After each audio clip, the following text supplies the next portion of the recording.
교육 나눔에 대한 부분을 인도하시겠습니다. 장로님 기도하시고 우리 시작하시죠. 예. 사랑하는 하나님 아버지 감사합니다. 부족한 저희들이지만 주님께서 불러주시고 또 사역을 맡겨주셔서 저희들이 감당할 수 있도록 또 이러한 좋은 기회도 주님께서 주신 것 감사합니다. 저희들이 항상 배워가면서 하나님의 뜻이 어디 있는 것을 바로 알고 저희들이 바로 사역을 할 수 있도록 주님께서 도와주시고 인도해 주시옵소서. 이 모든 말씀 예수님 이름으로 기도했습니다. 아멘. 제가 스크린을 쉐어할까요? 목사님 제가 요거를 어떻게 하면 되죠? 예.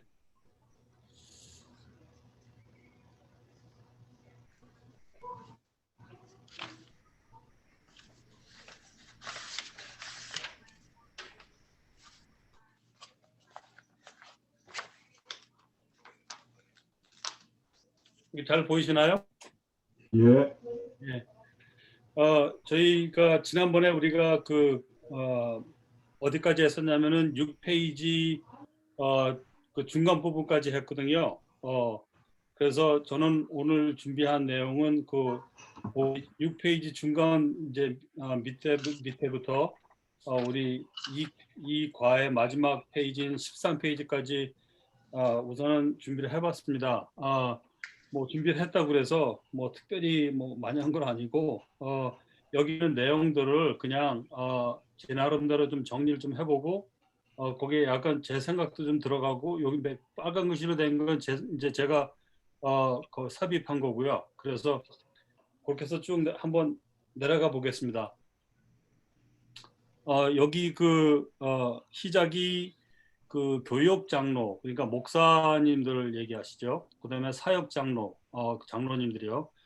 공통점과 차이점에 대해서 말씀을 하고 계세요. 근데 공통점을 보면은 그 장로, 그러니까 장로란 여기서 말하는 건 프레스비터.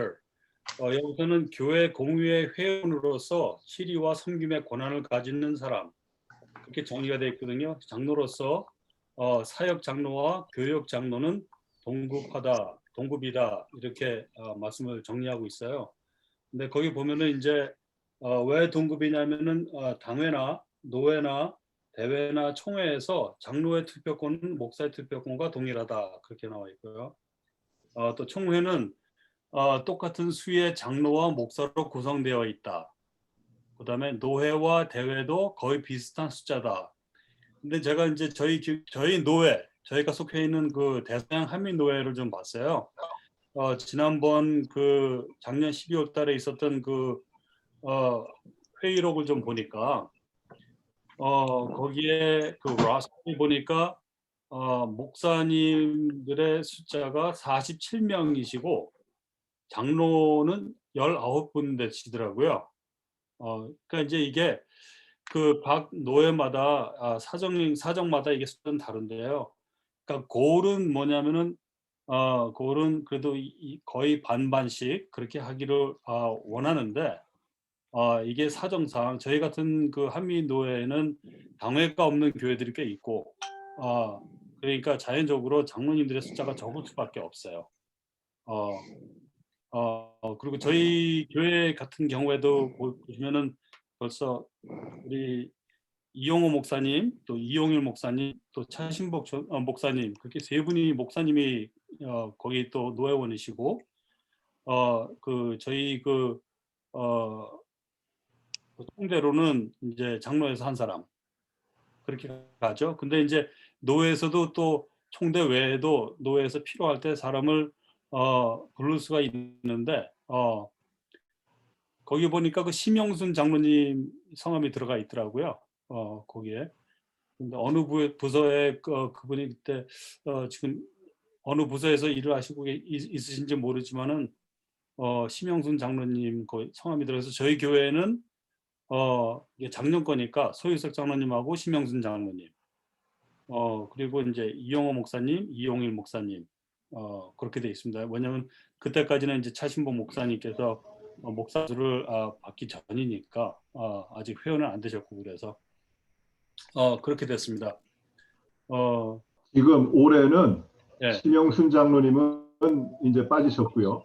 서희석 장로님이 이제 박종우 장로님과 교체가 되신 거죠. 그래서 저희 교회는 이제 목회자 3명, 장로 1분 이렇게 됩니다. 예. 이제 그렇게 되기 때문에 이 숫자가 이렇게 그 언밸런스 될 수밖에 없어요. 저희 노회는요. 근데 이제 대회 총회는 똑같은 숫자로 가려고 굉장히 노력을 하더라고요. 예. 그 귤에서 그 F3.02에 보시면은 그 장로교 정치의 원리에 대해서 나와요. 거기에 보면은 이 교회는 장로들에 의해서, 즉 사역 장로들과 교역 장로들 또는 말씀과 성례전의 목사들이라 불림에 의해서 치리된다. 그래서 거기에 보면은 이제 요건 한번 참고로 그냥 보시라고 제가 거기다 좀 집어넣어 봤고요. 그 교회 치리에 있어서 그 거버닝 한다고 그러죠. 교회 치리에 있어서 목사와 장로 사이에 구분이 있다면 약간 있을 뿐 두 직분은 매우 동등하다. 그렇게 정리가 돼 있어요. 그래서 이 사실이 장로교회의 삶에 굉장히 중요한 점, 저희 장로교회에서 아주 독특한 이런 governing structure라고 그렇게 얘기하시는 거죠.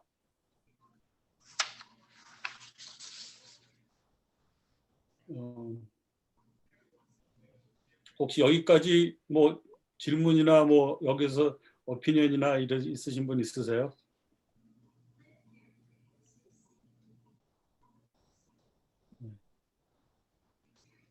장로교회에서도 좀 특별히 한국의 전통적인 장로교회를 보면은 목회자 중심으로 가잖아요.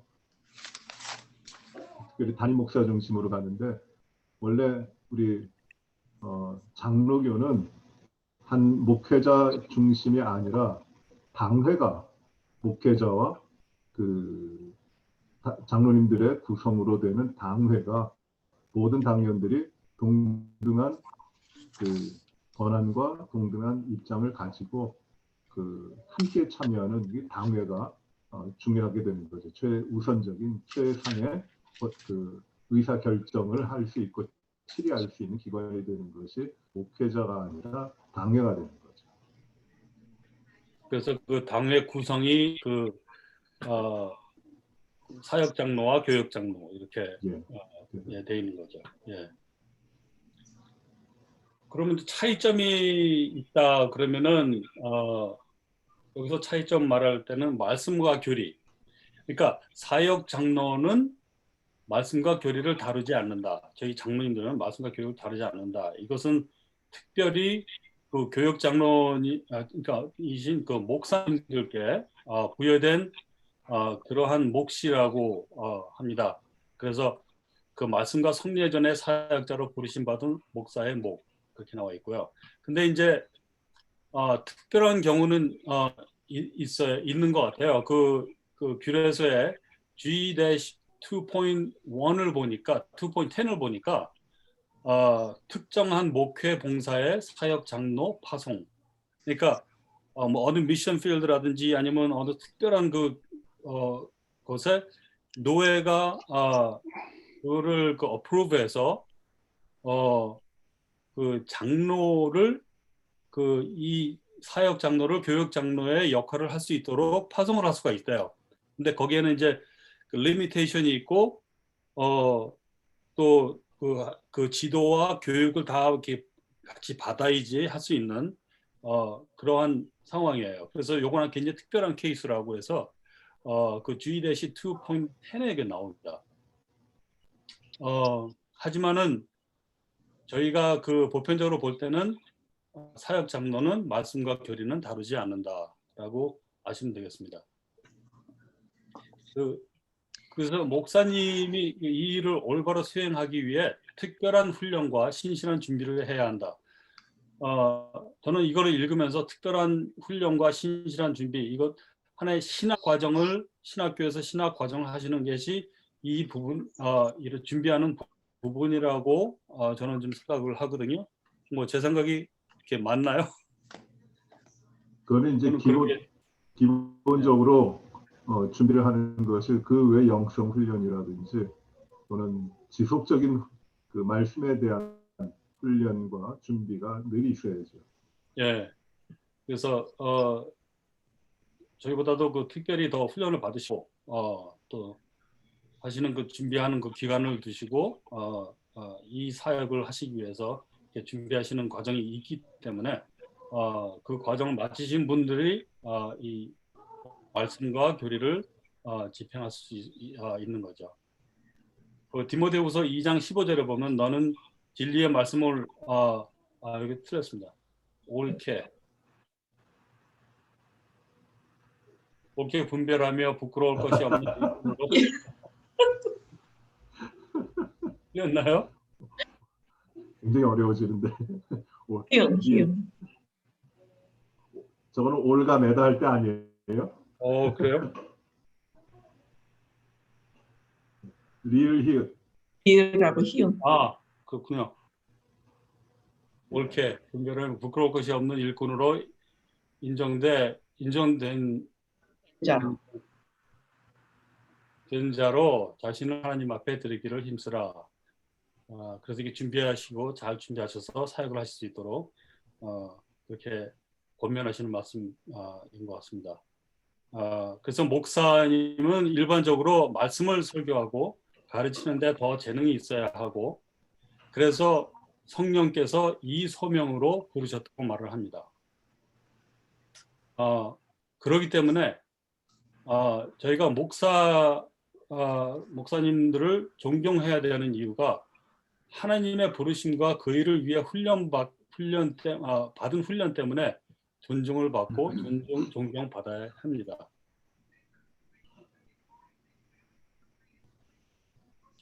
거기까지는 좀 차이점에 대해서 좀 얘기를 했는데요. 혹시 질문 있으시나 아니면은 또 여기에 대해서 말씀하실 분이 있으세요?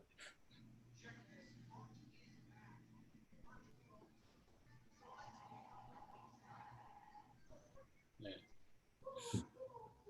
그러면 신앙은 무엇인가? 그 신앙은 하나님을 만나고 경험하는 것이다라고 정의를 해놓으셨더라고요.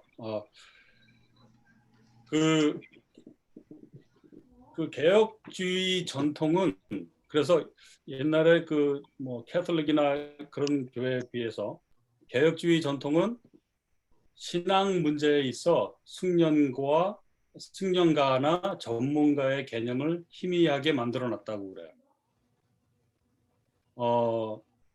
기독교 신앙의 진리는 어떤 특정인들만 접근할 수 있는 비밀스러운 가르침도 아니고 어떤 특정인들만 접근할 수 있는 비밀스러운 가르침이 아니다. 똑같은 말 두 번 쓴 것 같은데요.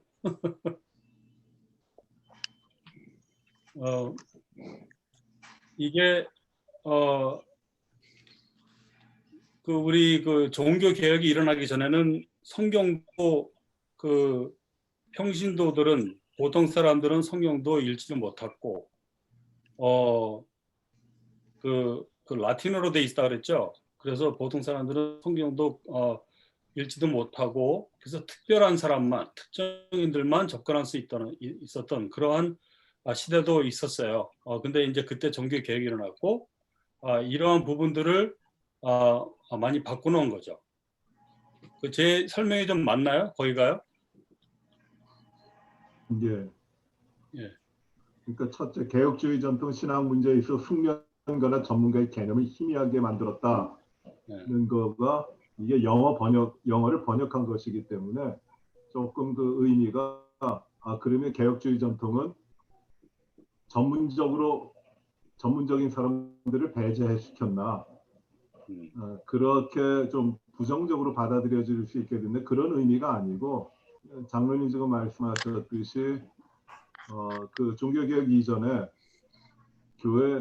교회는 그 오직 사제들만이 성경을 보고 오직 사제들만이 그 예배를 집전하고 성례전을 집전하고 그래야 모든 것이 사제들 중심으로 이루어지기 때문에 평신도가 접근할 수 있는 길이 아무것도 없었죠.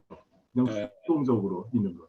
그런데 그 신앙의 적극적인 그 신앙의 양태라든지 신앙의 참여라든지 신앙의 훈련이라든지 이런 것들을 일부 전문가 사제들에게가 아니라 일반적으로 확대했다는 거죠. 이게 그래서 그 소수의 어떤 그 사제들만의 것이 아닌 확대되었다고 하는 의미로 개혁주의 전통이 있는 겁니다. 그런데 이것이 모든 사람이 다 할 수 있다고 하는 그런 의미는 아니고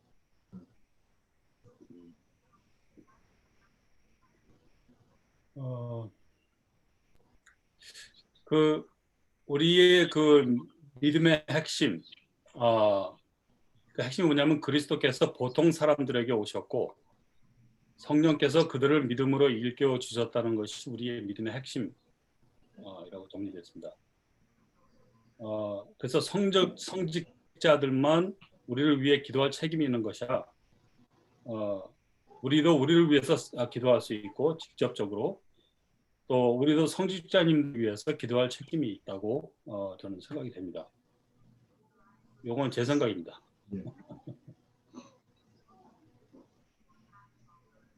그러니까 그 성직자들만 우리 위해서 기도할 책임이 있다 이런 것이 그 천주교에서 고해성사 하듯이 우리가 직접 기도를 하지 않고 그 신부한테 가서 저희들이 그 평신도들이 얘기를 하면은 그분이 대신해서 기도해 주시는 이제 그러한 제도를 말씀하시는 것 같아요.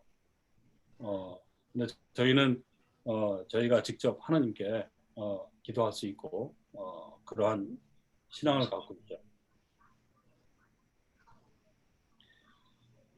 그래서 그 한 계층만이 하나님과 관련된 일들에 독보적인 위치에 있고 다른 계층은 그보다 열등한 위치에 있는 생각이 교회에 없을 때 비로소 그때야 교회는 스스로에게 그리고 주님께 진실될 것이다 라고 해석이 됐습니다.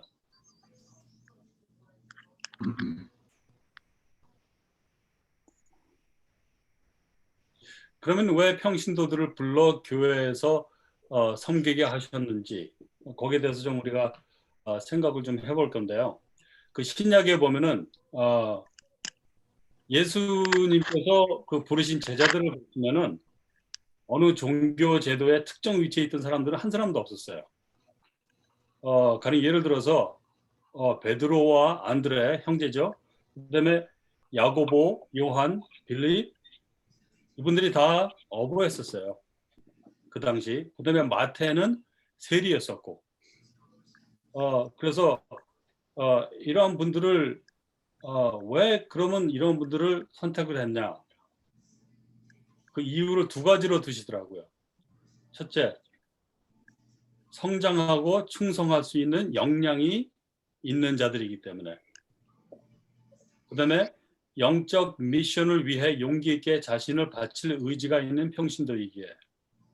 근데 이것을 우리가 이제 거꾸로 생각해 보면은 이거는 제자들에 대해서 이제 말씀하신 것이지만 왜 그러면 우리 주님께서 저희들을 택하셨는지, 왜 저희들을 장로로 택해서 주님의 그 사역을 하는데 저희들이 참여할 수 있도록 하셨는지, 그걸 보시면은 성장하고 충성할 수 있는 역량이 있는 자, 여러분들 다 저도 우리가 성장할 수 있고 충성할 수 있는 역량이 있기 때문에 하나님께서 뽑으셨다고 봐요. 그렇다 그러면은 성장할 수 있다는 것은 우리가 계속 성장을 해야 되는 거고, 말씀과 그 기도로 우리가 항상 계속 그 배워가면서 또 하나님 앞에 저희들이 이 맡긴 사역을 잘 감당하기 위해서 진짜 알아야 될 것은 알아가면서 배워가면서 할 수 있는, 성장할 수 있는, 그러면서 알면은 충성할 수 있는 그런 역량이 저희들에게 있다고 하니까 저희들이 그렇게 해야 되겠죠.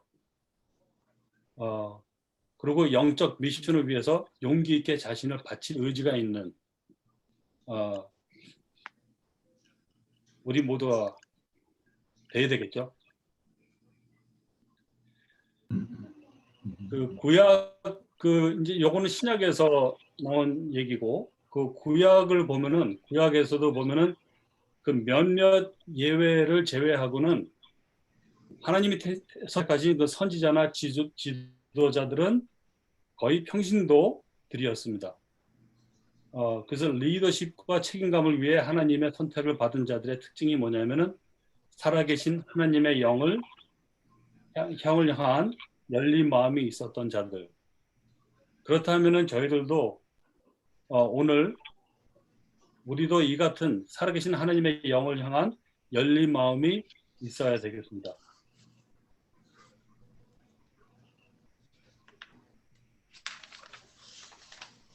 여기까지 우리가 왜 평신도들을 불러 교회 섬기게 하셨는지에 대해서 얘기해 봤는데요.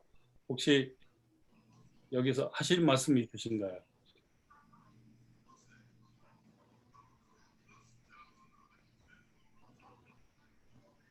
굉장히 조용하신데.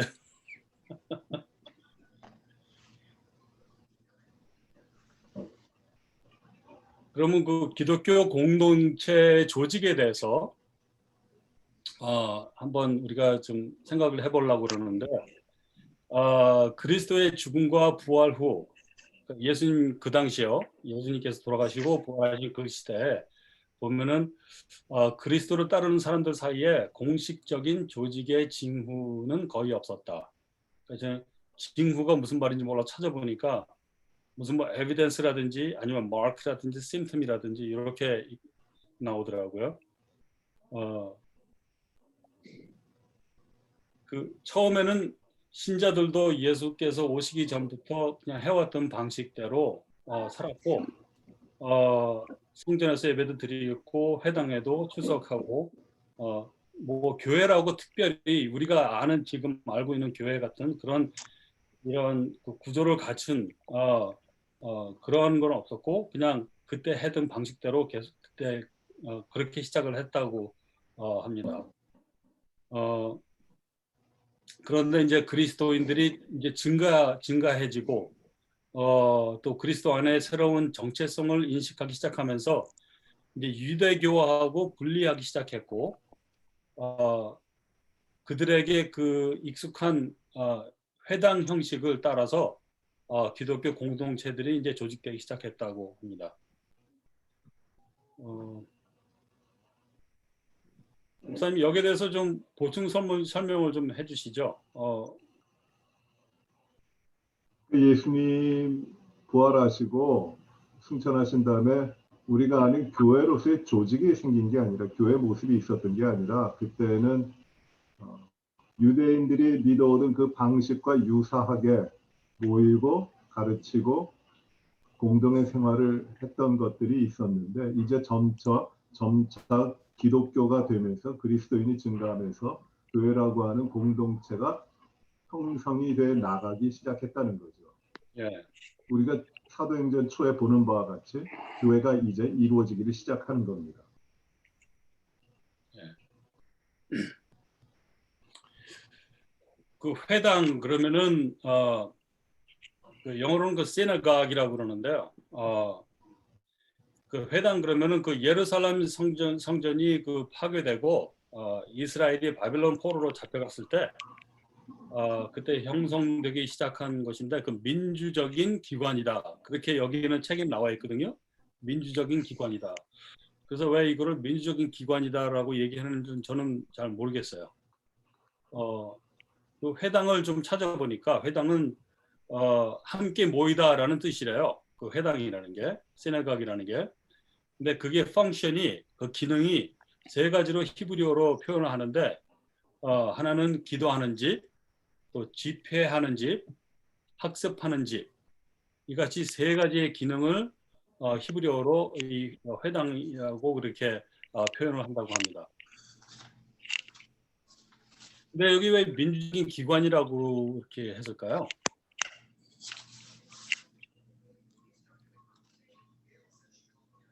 이게 분명히 이제 영어로 된 거를 이제 이게 그 뭐라 그래 번역을 번역을 영어 원문을 제가 못 보고 이게 그걸 것 같아요. 이게 로마처럼 왕정으로 통치가 되는 그런 자리가 아니라 사람들이 흩어져 가지고 그 가운데서 모이잖아요. 그래서 그 가운데 연장자들이 있어가지고 그 회당장이 선출이 되고 그리하여 사람에 의하여 그 질서가 잡혀지는 그러한 권위 기관이기 때문에 민주적이라는 말을 썼을 겁니다. 예. 군주적인 것과는 다르게. 그러니까 거기 회당장이라고 지금 목사님께서 말씀하셨는데 회당장은 이제 회당 장로들 중에 뽑혀서 그 회당장이 되는 거잖아요, 그죠? 그러니까 여기 우리가 여기 밑에서 나올 텐데 회장 장로라고 하는데 그러한 기관이기 때문에 그 이 회당 장로들의 역할을 보면은 이게 왜 민주적인 것인가 한 생각이 좀 드실 거예요. 지금 목사님께서 말씀하신 거 그 대조해 보니까 it makes sense. 그때 그 로마 제국에 흩어져 살던 유대인들에게 회당은 그들의 종교 생활을 육성하는 육성하는 주된 역할을 담당했다. 그렇게 합니다. 그 회당 장로, 그 신약에 보면 회당 장로란 말이 꽤 나오는데요. 회당 장로가 무엇인가? 그 명망이 쌓여 감독을 하고 신임을 받는 연장자 남자들이었을 거라고 짐작합니다. 그다음에 그 리더십은 종종 나이와 경력으로 결정되었고 점차적으로 장로라는 직책은 나이와 상관없는 특정 지도자에게 사용되기 시작했습니다. 회중을 가르치는 것은 물론 규율과 규례까지 책임졌던 그 직책이 회당 장로라고 표현되고 있습니다. 여기에 대해서 보충 설명해 주실 수 있으신가요? 우리 교회가 지금 그 핵심이 어떤 그 목회자들, 그 사제들에게만 그 모든 사역과 활동이 모여지는 것이 아니라 이제 평신도들, 목회자 아닌 평신도들에게 사역이 공유되고 함께 나간다고 하는 우리 장로교적인 전통을 이야기하면서 그것이 이제 초대교회 때는 어떻게 이루어져 갔고 그 초대교회 상황 가운데 있었던 회당 가운데서 어떻게 이루어졌는지 그러한 평신도 사역, 우리 사역 장로님들의 사역에 대해서 그 뿌리를 이야기하고 있는 내용입니다. 그러니까 이게 핵심은 평신도 사역, 우리 장로님들의 사역, 목회자 사역과 목회자들과 즉 교역 장로와 사역 장로의 공동의 사역이 우리 장로교의 핵심이라는 거죠. 그거를 지금 말하고 있는. 그러고 보니까 그 회당 그 제도하고 저희가 지금 우리 개신교들이 갖고 있는 제도하고 많이 흡사했다고 봐도 되겠나요? 그런 제도가 좀 그런 면이 있어서 이렇게 표현한 거 아닌가라는 생각이 좀 드는데요. 예, 그 비슷한 면도 있고 그때 회당장이라 그러면 대개 유대인들에게는 장로의 개념은 주로 연장자, 어떤 그 공동체 가운데서의 그 나이와 경륜이 뛰어나신 어르신, 그래서 모든 사람들의 존중과 존경 그리고 지도할 수 있는 그런 덕망이 있고 역량이 있는 그런 분을 이제 장로라고 하는 거죠. 예.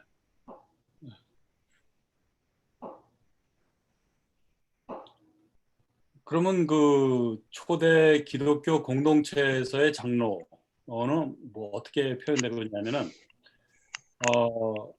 교회의 개척자에 의해 지명되거나 아니면 회중들에 의해 선택되었습니다. 근데 그게 세월이 흐르면서 월 사도들의 숫자는 이제 점점 줄어갔겠죠. 근데 이제 그 남은 사도들은 대부분의 시간을 그 선교지에 헌신을 많이 했습니다. 그래서 사도들이 없을 때 장로들이 회중을 양육하고 훈련하는 일을 했습니다. 이게 최대 기독교 때 얘기를 말씀드리는 거고요. 그 그 후에 계속 이어지는 세기에서 교회 안에 이 민주적이고 평신도가 주관하는 조직은 점차 약해져 갔고 교회 숫자와 중요성이 증가되면서 교회의 그 행정과 설교, 가르침, 예배 등의 성직자의 손에 맡겨지는 계급적 구조로 이제 발전하게 됐죠.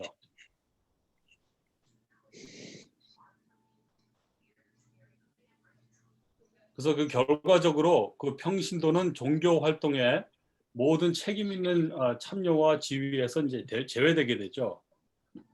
그래서 이제 16세기 초에 이르자 그때 이제 이러한 변화와 그 갱신의 염원, 그 디자이어가 무르익었을 때 이에 그 상응하는 종교 개혁 운동이 일어났습니다.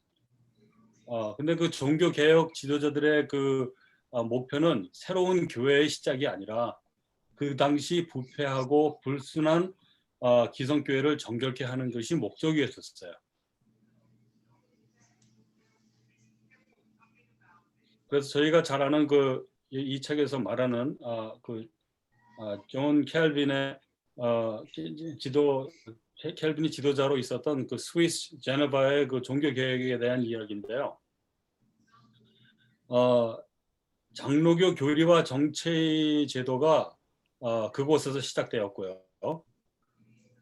또 켈빈은 그 조직의 그 모델을 2세기 교회에서 찾았다고 합니다.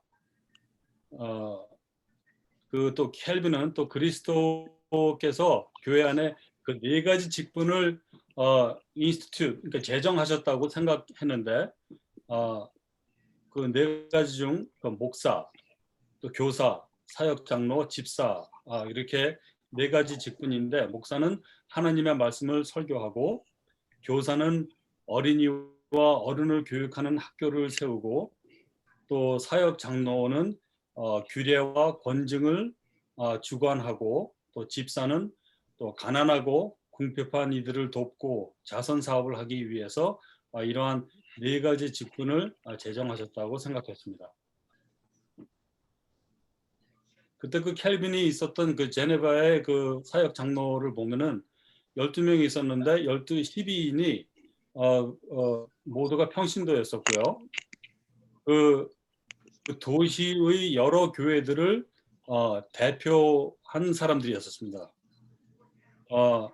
그다음에 교회와 정부 기관을 연계시켰습니다. 그때 그 연말에는 행정장관 앞에서 직분에 대하여 평가를 받았다고 해요. 그러니까 이때는 그 Church and State, 미국에서 말하는 Separation of Church and State가 없었던 건 아직까지도 우리가 종교 개혁은 있었지만은 그 정치하고 교회하고 굉장히 친밀한 그 관계를 맺고 있는 그런 상황이었었던 것 같아요. 그래서 이렇게 행정장관 앞에서 직분에 평가도 받고 장로들이 그랬던 것 같습니다. 맞습니까, 목사님? 이 제네바가 좀 특별한데요. 그때 중세 시대를 거치면서 종교개혁 때에 그 왕권하고 그다음에 교권하고 항상 이게 어디가 쓰이냐 이게 권력이 어느 곳에 있느냐 하는 것이 왔다 갔다 했거든요. 근데 켈빈은 어떤 관점이었냐면 이것이 정치와 교회가 하나가 된다는 게 아니라 이것이 엄연히 분리되어 있지만 그 주된 권위는 교회가 가져야 된다. 목회자가 가져야 된다는 것이었어요. 그래갖고 켈빈이 목회자였지만 제네바시를 완전히 통치를 했습니다. 성경적으로. 그래서 굉장히 엄했고 그렇게 제네바라고 하는 그때 하나의 도시였지만 하나의 국가와 같은 도시였는데 이끌어 나간 거예요. 거기에 이제 평신도들이 장로님들이 돼서 이런 여러 가지 일을 했고 연말에 행정장관 앞에서 직분에 대해서 평가를 받았다고 하는 것도 이 행정장관이면은 국가 쪽이잖아요. 근데 이것도 역시 켈빈의 그 지도자의 교회 머리 그 수장인 이 켈빈의 영향 하에서 지도를 받고 평가를 받는 거죠. 그러니까 여기는 어떻게 보면은 정치와 종교가 분리되어 있으면서도 제네바는 특별하게 이렇게 하나로 융합되어 있는 그런 특별한 상태이고 거기에 평신도들의 사역이 컸다라는 거죠. 그러면 그때 그 중세 시대 때 그 종교 개혁이 일어나기 전에도 좀 그러한 제도가 아니었었나요? 그 종교 지도자들이 굉장한 그 정치적인 그 힘이 있었고 그렇게 종교 지도자들이 힘이 있다고 하는 거는 이제 천주교 사제들이었는데 힘이 있을 때도 있었고 때로는 정치적인 지도자들이 왕들이 더 힘이 있을 때도 있었고 그래서 루터도 비텐버르크에 가가지고 보호를 받잖아요. 그 성주에게 영주에게 보호를 받게 되는 겁니다. 그리고 이 당시에 종교의 자유가 있었다고 하지만 중세는 개개인이 종교를 택할 수 있는 자유가 아니라 어떤 지역에 자기가 살고 있는 영주가 통치자가 자기가 이제 루터교를 믿겠다, 자기가 천주교에 남아 있겠다, 개신교로 가겠다고 그 영주가 정하면 거기에 속해 있는 모든 백성들은 거기에 따라가야 되는 거였죠. 그래서 엄밀한 의미에서는 개별적인 종교의 자유는 있지를 못했죠. 정치가들을 따라가야 됩니다. 그러니까 이제 국교 같이 이렇게 돼버린 거네요. 뭐 어떻게 보면은 아니면 그 지역에 따라서. 예, 지역에 따라서. 예. 여기서도 이제 제네바에서도 평신도 사역이 컸다고 하는 거를 이제 말하고 있는 거죠. 예.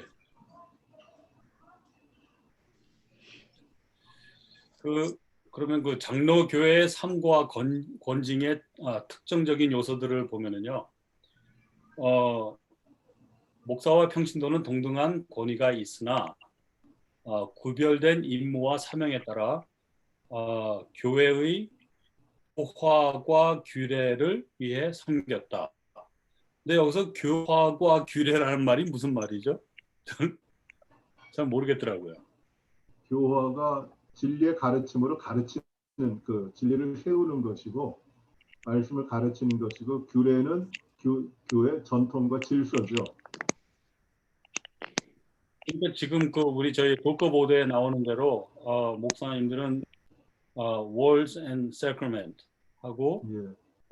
장로들은 이제 그 규례와 권징 이렇게 그렇게 표현한 거랑 같은 비슷할 것 같아요. 네, 그럼 비슷한. 저는 이거 말을 이해가 안 되더라고요. 번역이 어려워요. 네. 이렇게 어려워요. 그다음에 이러한 시스템은 종교 개혁의 여러 계파들이 다른 곳으로 퍼져나가며 약간씩 수정 보완되었습니다. 그때. 그런 이제 사역 장로에 대해서 그 행정 당국과 교회는 점차 이제 분리되어 갔고 사역 장로는 지방 정부 협의회가 지명하는 것이 아니라 이제 나중에는 교회의 회중에 의해 선출되기 시작했습니다. 그래서 그 사역은 교회의 평화와 일치와 순결을 책임을 졌습니다. 사역 장로들의 책임이었습니다. 따라서 그 목사의 책임과 구별되면서 사역 장로라고 불리게 되었습니다. 그래서 이제 거기에 이 분리가 되는 거죠. 목사님은 아까 처음에 우리가 봤던 것처럼 말씀과 성례장 그리고 저희들은 이제 칠위 장로라고 하기도 하고 사역 장로라기도 하고 그렇게 불리게 됐습니다.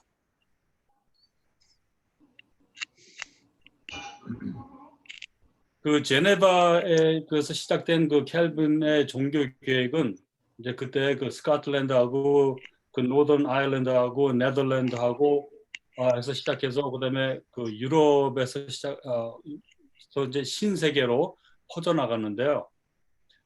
퍼져나가면서 이제 교회 구조의 본질은 보존이 되었고 당회는 교회의 전체 생활을 책임지는 최고 권위 있는 그런 공의회로 되었고 또 안수받은 교역 장로와 사역 장로는 골로새서 1장 28절의 말씀처럼 그 성령의 그 인도하심을 따라 함께 일하면서 모든 사람을 그리스도 안에서 완전한 자로 세우려고 교역 장로와 사역 장로들을 세우셨다. 그렇게 됐습니다. 그게 오늘 제가 여기 정리한 내용이고요. 여기에 대해서 뭐 더 보충 설명해 주실 아니면은 뭐 또 디스커션 하시고 싶으신 내용 있으시면은 해보시죠.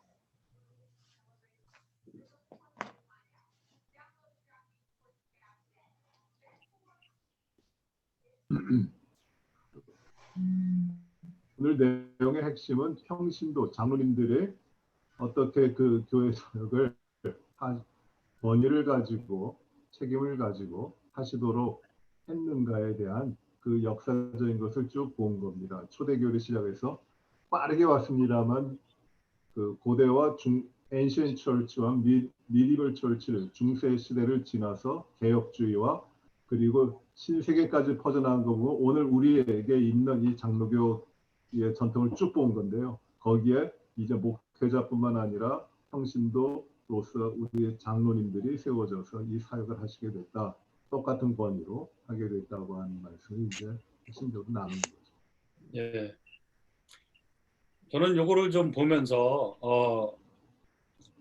좀 생각이 됐던 것이 우리 장로들로서 이 구약과 신약에 나오는 왜 이 평신도들을 하나님께서는 이렇게 선택을 하셔서 쓰시는지 그래서 이거를 보면서 우리가 이런 마음을 갖고 이런 자세를 가져야 되겠다 하는 생각이 들었습니다. 그 옐로우 하이라이트 되는 것이 그 성장하고 충성할 수 있는 역량이 있는 자, 또 영적 미션을 위해 용기 있게 자신을 바칠 의지가 있는 평신도, 또 살아계신 하나님의 영을 향한 열린 마음이 있는 자, 저희들이 이 세 가지를 갖춰야 되지 않겠나 하는 생각입니다.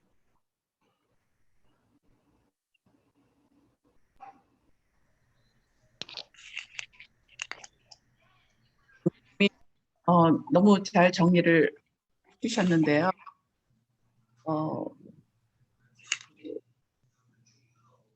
하나님이 선택해서 세우시는 장로는 있는 게 아니라 전적인 하나님의 주권이 어떤 자격으로 따지면은 더 잘할 수 있는 사람들이 많을 거고 더 충성된 사람이 또 많을 거고 그럼에도 불구하고 주신 것은 어떤 자격이나 이런 걸 따지기 전에 하나님의 전적인 주권이라고밖에는 생각할 수가 없는 것 같아요. 그렇기 때문에 그 하나님의 주권을 향해서 저희들이 순종해야 되는 그런 마음을 갖고 있어야 되는 거 아닌가.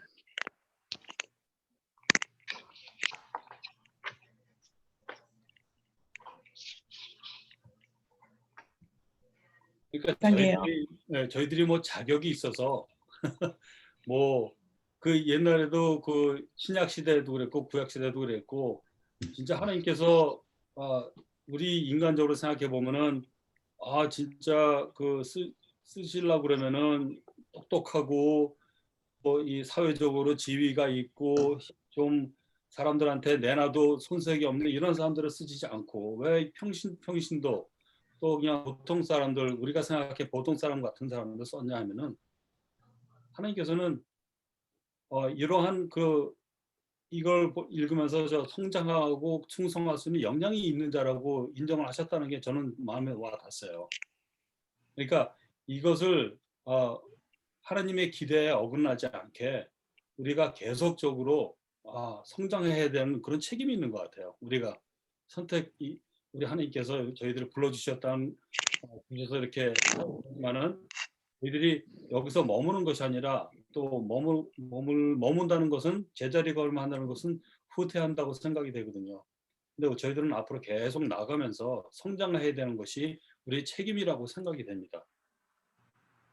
그래서 저희들이 이렇게 2주에 한 번씩 하기로 했는데 이러한 또 이렇게 배움을 통해서도 성장할 수 있고 저는 상당히 좋은 기회라고 생각하고 감사드립니다.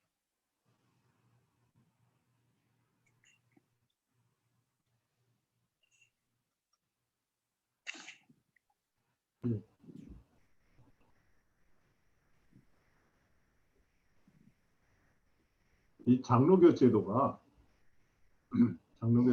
이제 교인들에 의해서 회중에 의해서 장로들이 피택이 되는 거잖아요. 그래서 하나님이 그렇게 교회 공동체를 통해서 장로님들을 세워서 교회를 이끌어 가도록 하시는 제도가 성경적으로 가장 타당하고 또 합당한 것으로 우리는 알고 그 제도를 따르고 있죠. 근데 이 장로교라고 하는 제도가 미국 정치의 아주 근본입니다. 미국 정치가 이제 대의민주주의가 돼가지고 국민들이 대표자를 뽑아서 의회를 구성하고 통치를 하잖아요. 근데 이게 바로 장로교 전통에서 나온 거죠. 장로교는 제네바 켈빈만 있었던 게 아니라 이 스코틀랜드를 가면은 여기 나오면 스코틀랜드 가면 존 낙스가 있고 또 더치 화란으로 가면은 또 화란 장로교가 굉장히 셉니다. 거기는 화란 장로교는 이 다른 장로교들하고 좀 다르게 무엇을 강조하느냐 하면 종교인들이 목회자들이 정치하는 거를 굉장히 적극적으로 참여를 합니다. 그래서 그 아브라함 카이퍼라는 유명한 개혁주의 신학자가 그 당시에 교회 지도자였을 뿐만 아니라 그 프라임 미니스터가 되었고 나라를 이끌어갔어요. 굉장히 그 인발브먼트가 굉장히 강한 장로교가 됐고요. 그래 그 네덜란드 화란으로부터 온 장로교가 미국에는 어디가 있냐면 RCA라고 Reformed Church of America, 이게 Dutch Presbyterian이고 또 CRC라고 하는 교단이 있습니다. Christian Reformed Church라고. 맞나요? CRC? Christian Reformed Church인가요? 거기도 화란 장로 계통입니다. 그리고 미시간 주의 그 그랜드 레피즈를 중심으로 한 거기에 이제 켈빈 신학교도 있고 이 여러 이 장로교의 본산과 같이 되어 있는 데인데 거기도 화란 장로교, 더치 프레스비테리안 처치가 굉장히 힘이 강합니다. 우리가 가지고 있는 장로교는 어디로부터 왔냐면 이 유럽에 있었던 그 장로교로부터 이제 영국으로 갔다가 이제 미국으로 들어온 거죠. 그런 장로교적인 이동이 있었고 그것이 우리에게 온 겁니다. 그러니까 이게 북 아일랜드 쪽으로 갔다 온 게 북 아일랜드는 많이 안 갔어요. 북 아일랜드는 주로 캐톨릭이죠. 북아일랜드에 거기도 장로교가 있었고 북아일랜드 미국 장로교회사를 보면은 북아일랜드의 장로교 목회자가 미국 선교를 굉장히 초기에 장로교 선교를 많이 했다는 건 나옵니다. 근데 전체적으로 북아일랜드에는 장로교가 그렇게 강하지는 않은 것 같아요. 그렇죠. 거기는 지금 predominantly 그 캐톨릭이잖아요. 캐톨릭이죠. 예. 예, 그래서 저 스코틀랜드하고 항상 싸우는 게 예, 아직도 그 불화가 많죠. 예.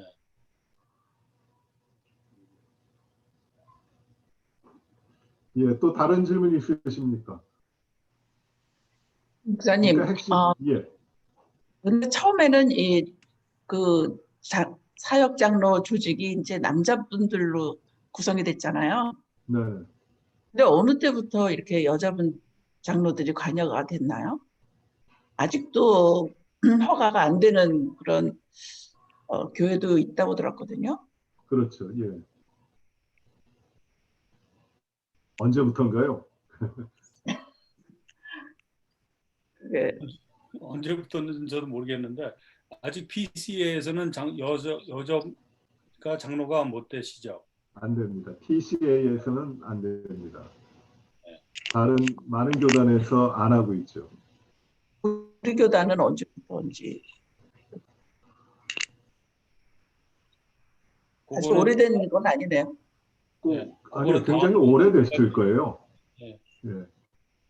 근데 미국 역사를 보더라도요, 여성분들이 투표하기 시작한 지가 그렇게 오래되지가 않아요. 미국도.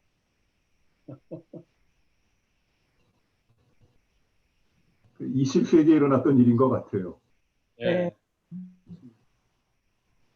언제부터인지는 정확하게 모르겠는데,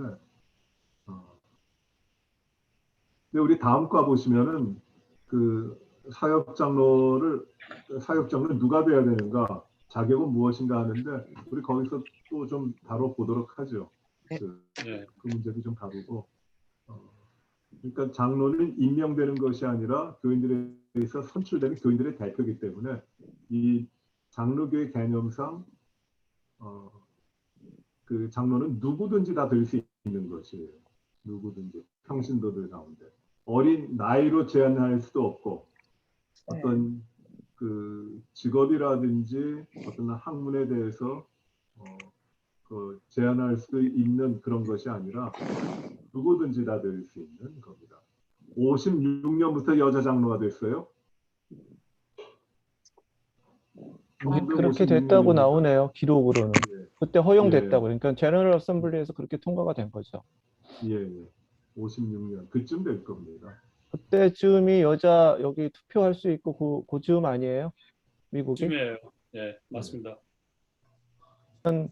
항상 이런 사회적 이슈는 우리 장로교회가 미국 사회보다 항상 한 발짝 앞섰으니까 아마 그거하고 맞물려 있을 것 같아요. 그때쯤 될 거예요. 지금 PCA에서는 이 여성 목회자, 여성 안수 안 하죠. 목회자도 안 하고 장로도 안 세우고 여성 장로가 없죠. 저도 거기서 오랫동안 그 생활을 했고 그쪽에서 안수를 받았기 때문에 처음에는 굉장히 PCUSA 목회자가 되면서 그 부분이 굉장히 낯설었어요. 근데 큰 문제가 없고 오히려 더 다양성과 교인들을 대표함에 있어서는 좋은 제도라고 생각을 합니다.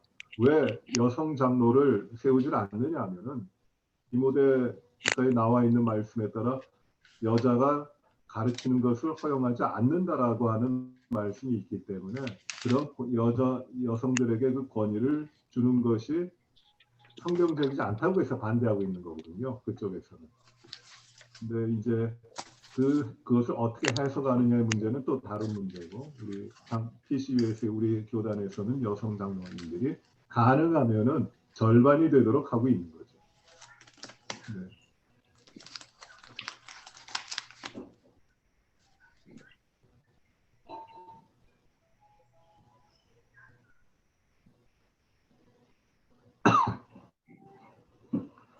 네. 또 다른 질문, 또 나누실 말씀 있으신 분 나눠주시면. 벌써 1시간이 지나갔네요, 목사님. 네.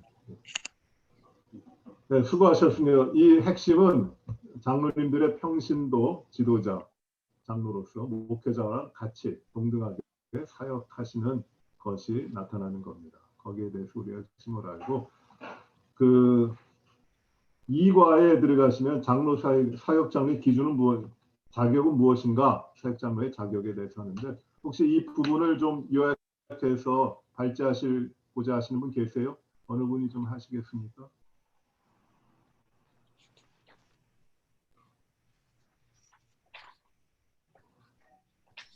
내용, 예.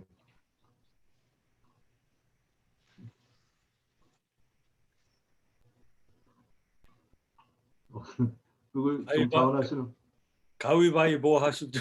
아니죠. 그럼 오늘 박정우 장로님 하셨으니까 박정우 장로님이 지명을 하십시오. 그래요?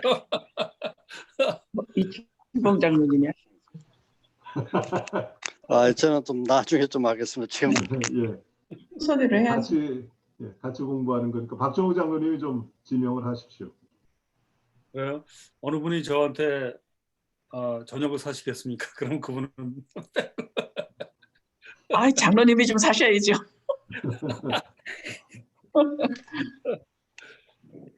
목사님, 그 다음 과가 이거 그 2장이잖아요. 사역 장로의 자격은 무엇인가? 네. 이거를 우리가 한번 모였을 때 다는 못할 것 같고요. 요거를 네. 다 읽어보시고 준비하고 핵심을 가지고 우리가 서로 나누면 좋겠어요. 네. 내용을 우리가 반복하는 게 아니라 핵심을 가지고 거기에 대해서 우리가 좀 디스커션하고 하면서 우리 하는 게 더 좋겠습니다. 예. 그러니까 우리 핵심적인 공부는 다 되고 그걸 나누는 시간으로만 1시간을 가지도록 할게요. 다음 거는 누가 좀 하시겠어요? 좀 진행하십시오. 뭐 제가 지명하기는 좀 그렇고 자원하시는 게 좋을 것 같습니다. 네, 하시죠. 저희는 공부 열심히 해가지고 오겠습니다. 예. 뭐 한 번 더 하셔도 됩니다, 장로님. 우선은 그 다음 과는 우선 그 목사님께서 그러면 저희들은 우선 읽어오고요. 그래요. 그러면은 우리 네. 목회자 가운데 한 분을 진행하십시오. 예. 그러면 첫 시간은 우리 담임 목사님이 하셨으니까 그럼 이용일 목사님께서 이거를 정리해 주시면 어떨까요? 예, 그렇게 하십시오. 이용일 목사님이 예. 다음에 정리해서 나누도록 하길 잘 준비해 주시기 바라고요. 2주 후입니다. 예. 그러니까 30일이 되겠군요. 네, 하도록 하겠습니다. 예, 수고하셨습니다. 예, 예. 수고하셨습니다. 네, 수고하셨습니다. 예, 박정우 장로님, 네. 기도하시고 폐회하시죠. 마치시죠. 예. 사랑의 하나님 아버지 감사합니다.